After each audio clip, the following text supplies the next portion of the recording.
ہم تھوڑی سی حضرت حسین رضی اللہ تعالیٰ عنہ کی مبارک زندگی پر گفتگو کریں گے اور پھر اس واقعے سے حاصل ہونے والا جو سبق ہے اور کس مقصد کے لیے انہوں نے اتنی بڑی قربانی دی ہے اس کی طرف حضرات کو توجہ دیں گے۔ حضرت حسین رضی اللہ تعالیٰ عنہ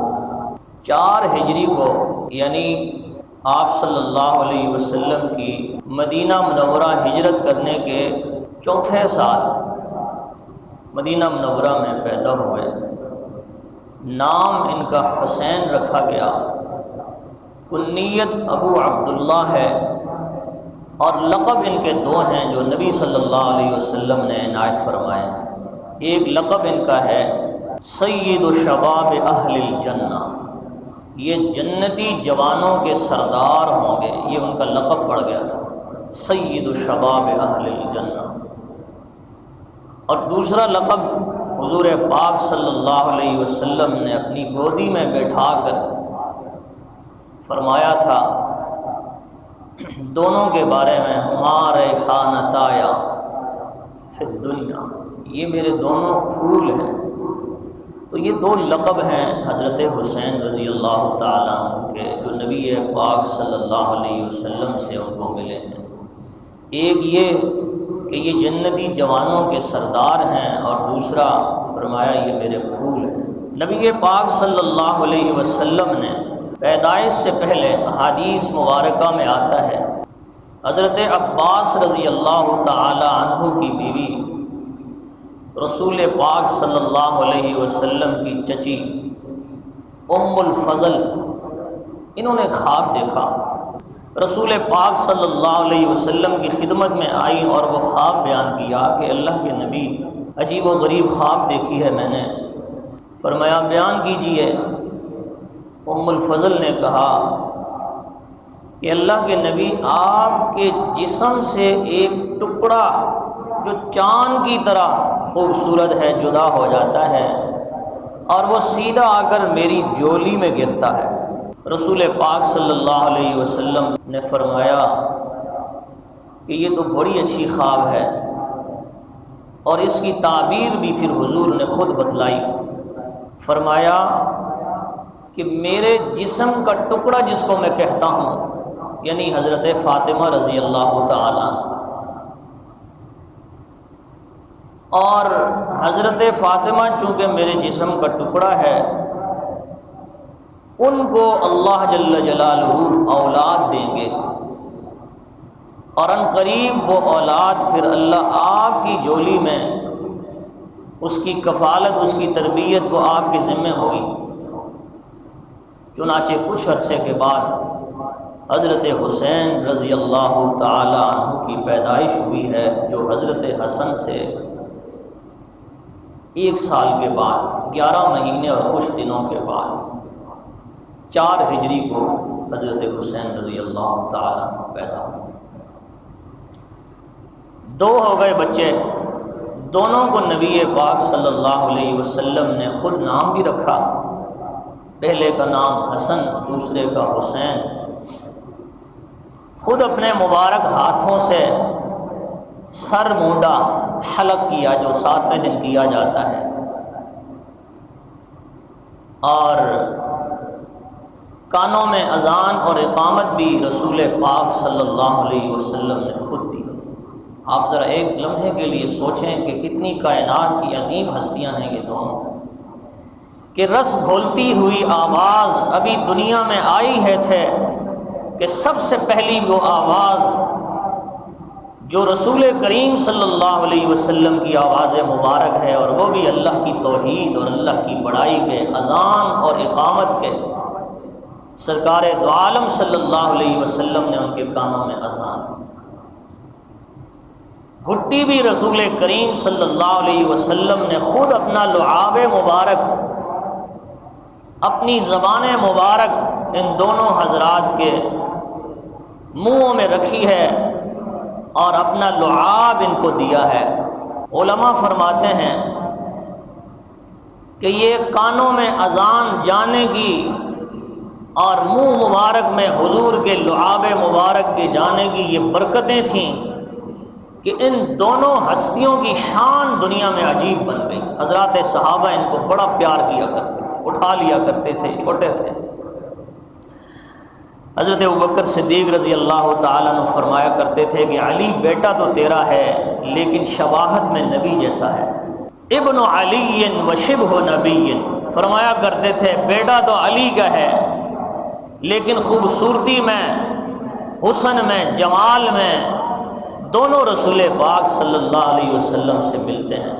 اس لعاب مبارک کی یہ برکت تھی اور اس اذان اور اقامت کی یہ برکت تھی کہ اللہ نے ان حضرات کو ایسی آواز اور ایسا درد نصیب فرمایا تھا کہ جب یہ قرآن پاک کی تلاوت کیا کرتے تھے تو حضرات صحابہ جھوم جایا کرتے تھے، اور ہر طرف سے آواز ہوتی تھی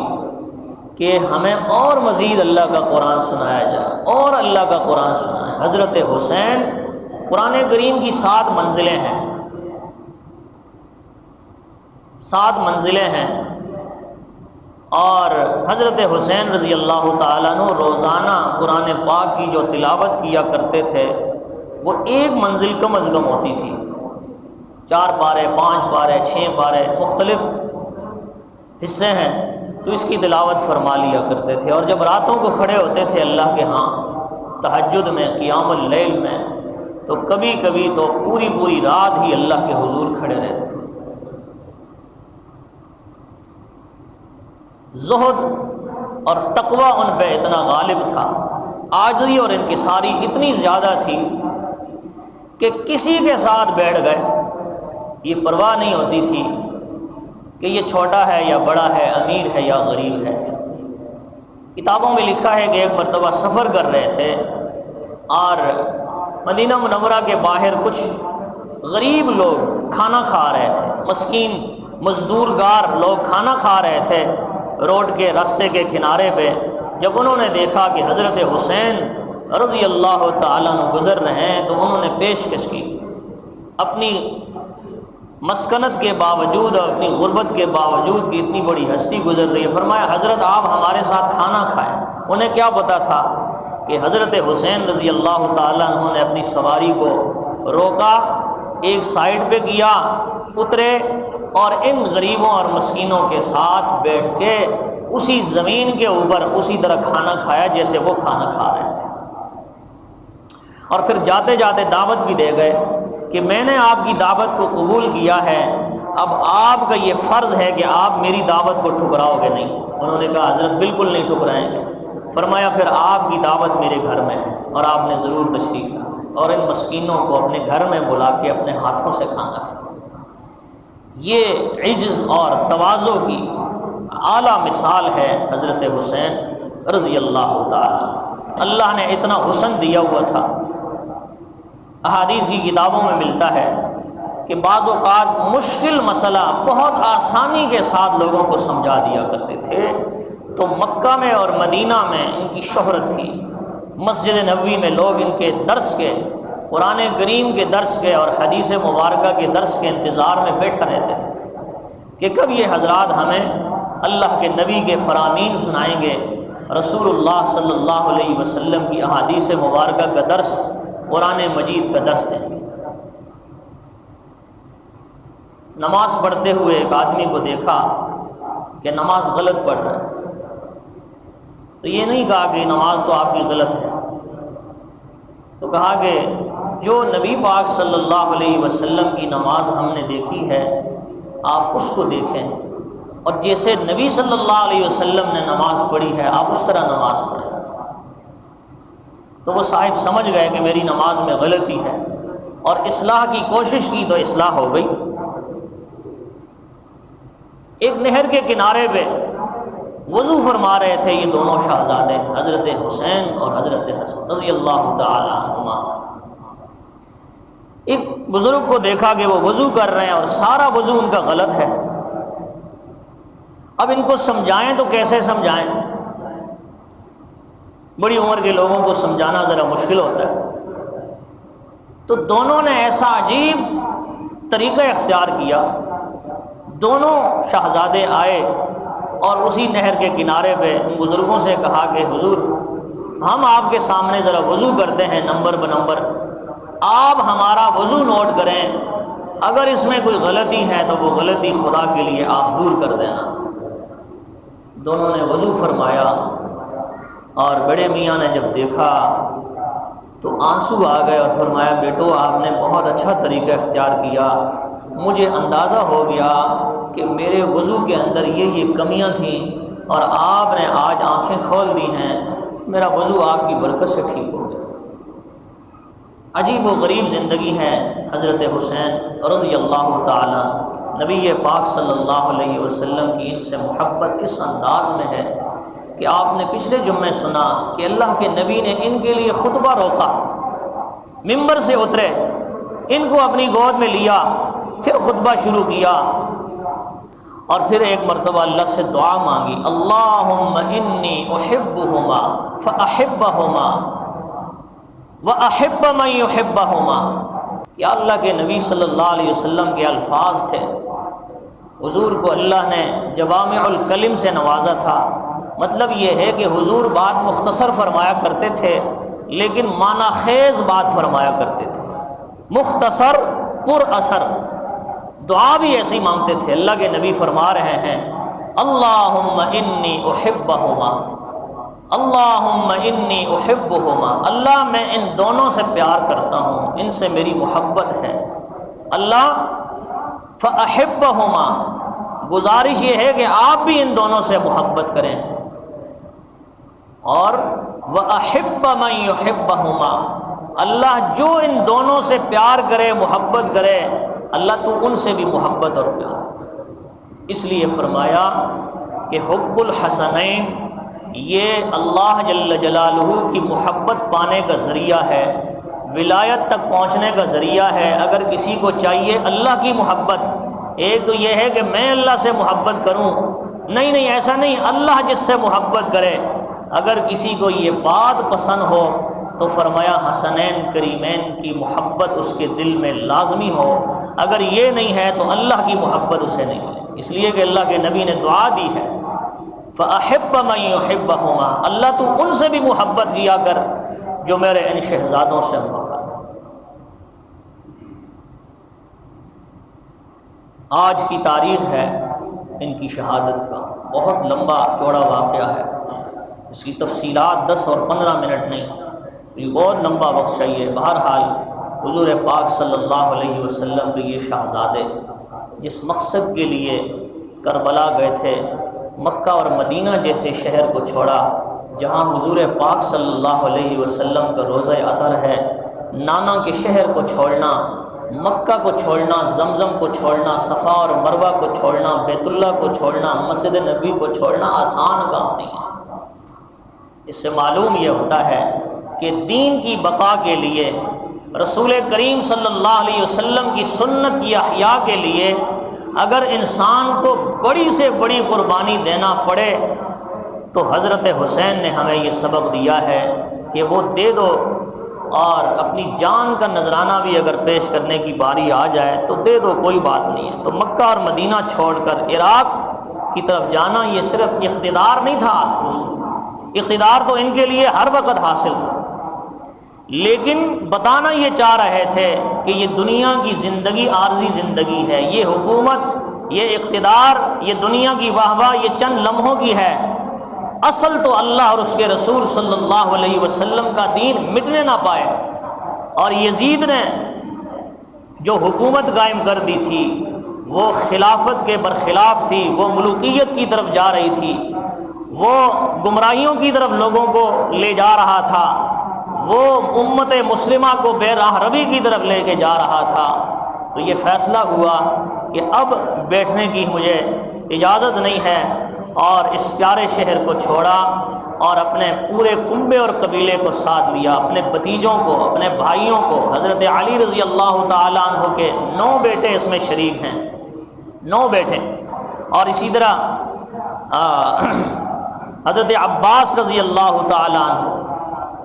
حضرت جعفر، حضرت ابو بکر، حضرت عثمان، حضرت عبداللہ، یہ ان کے نام ہیں، محمد، اور اسی طرح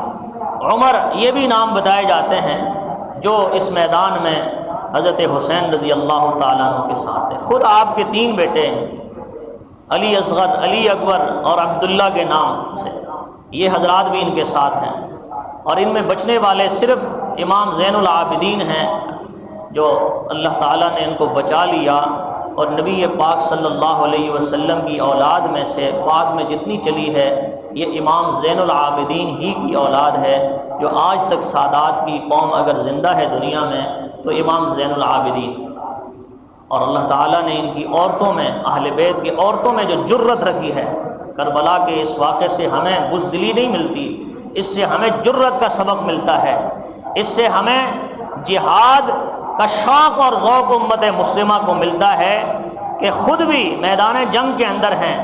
3را دن ہو گیا ہے، نہ کھانا ہے نہ پینا ہے، کچھ بھی نہیں ہے، لیکن بوقت نماز مجال ہے کہ نماز رہ گئی ہو، پورے قافلے کو، پورے لوگوں کو نماز خود پڑھائی حضرت حسین نے رضی اللہ تعالیٰ، اور اپنی ہی تلوار سے اس یزیدی لشکر کو قتل کرنے والے حضرت حسین ہیں، اور ایک روایت کے اندر آتا ہے کہ 40 لوگوں کو اپنی تلواروں سے انہوں نے مردار کیا ہے، دوسری روایت میں آتا ہے کہ 80 لوگوں کو۔ جب انہیں یہ پتہ چلا کہ ان کو قابو کرنا تو مشکل ہے تو انہوں نے پھر اسی طاق میں تھے کہ کسی نماز کے دوران ان پر حملہ آور ہوا جائے، اور پھر ایسا ہی ہوا کہ ایک نماز کے وقت میں حضرت حسین رضی اللہ تعالیٰ عنہ سجدے کی حالت میں ہے اور حملہ کیا گیا، اور بے دردی کے ساتھ ان کو اس نماز کی حالت میں شہید کر دیا۔ ہمیں سبق اس سے کیا ملتا ہے؟ ہمیں اس سے سبق کیا ملتا ہے بھائیوں؟ ہم تو بعض اوقات گرمی سردی میں نماز چھوڑ دیتے ہیں،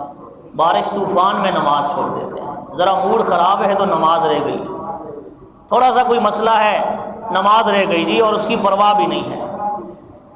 شہادت حسین کا سب سے بڑا میسج امت مسلمہ کے لیے یہ ہے کہ لوگوں، جان بھی جا رہی ہو تو اللہ کے حضور سجدے چھوڑے نہیں جاتے ہیں، اللہ بڑے کریم ہیں،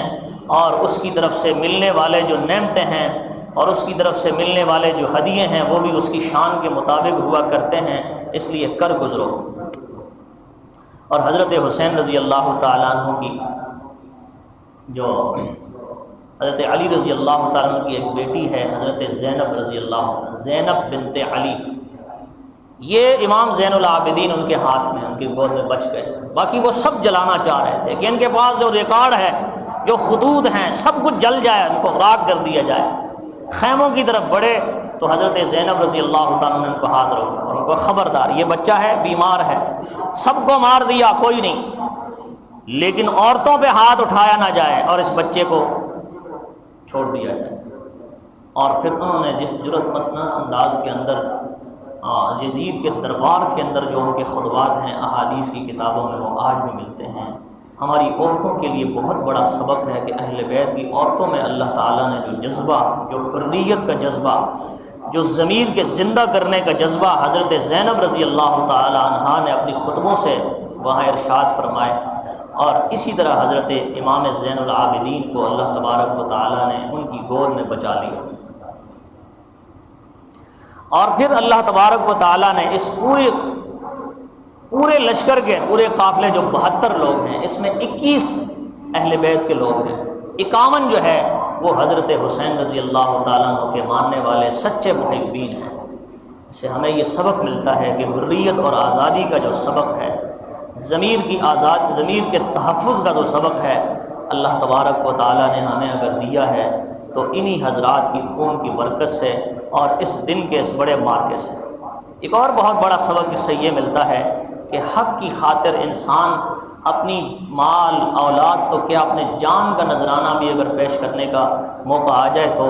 حضرت حسین رضی اللہ تعالیٰ عنہ نے یہاں تک کہ دودھ پیتے بچے کو بھی قربان کروا دیا، ہاتھ میں اٹھایا ہوا تھا، اوپر سے تیر آیا اور وہ تیر سیدھا بچے کے گردن کے اندر لگا اور وہ شہید ہو گیا۔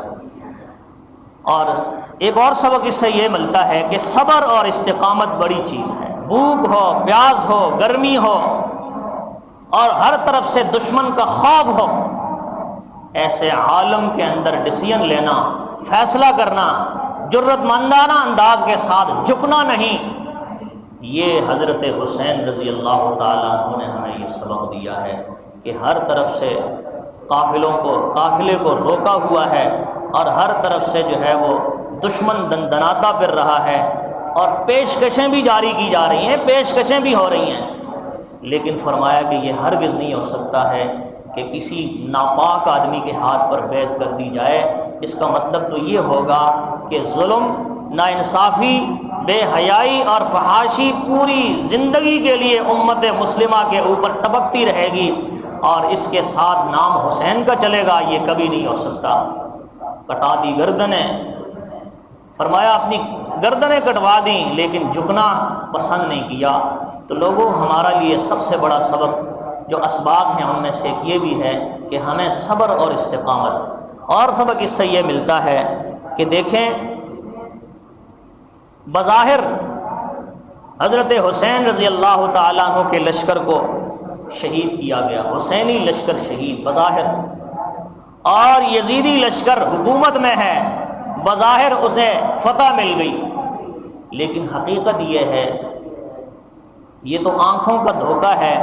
حقیقت یہ ہے کہ اللہ جل جلالہ نے ظالم کی کمر کو توڑا ہے،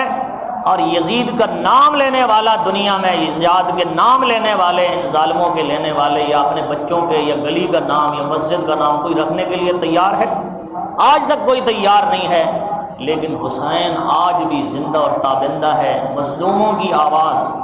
اور صبر اور استقامت کا نشان۔ اس لیے کسی کہنے والے نے بڑے عجیب جملہ کہا، عجب لڑی ہے جنگ بھی حسین نے یزید سے، عجب لڑی ہے جنگ بھی حسین نے یزید سے، ہو اس سے بڑھ کے جیت کیا، یزید تھا حسین ہے۔ وہ تھا اور اس کا نام کالی اندھیریوں میں، گٹا ٹوپ اندھیروں میں جا چکا ہے، اور اس پر خدا کی لعنتیں برس رہی ہیں،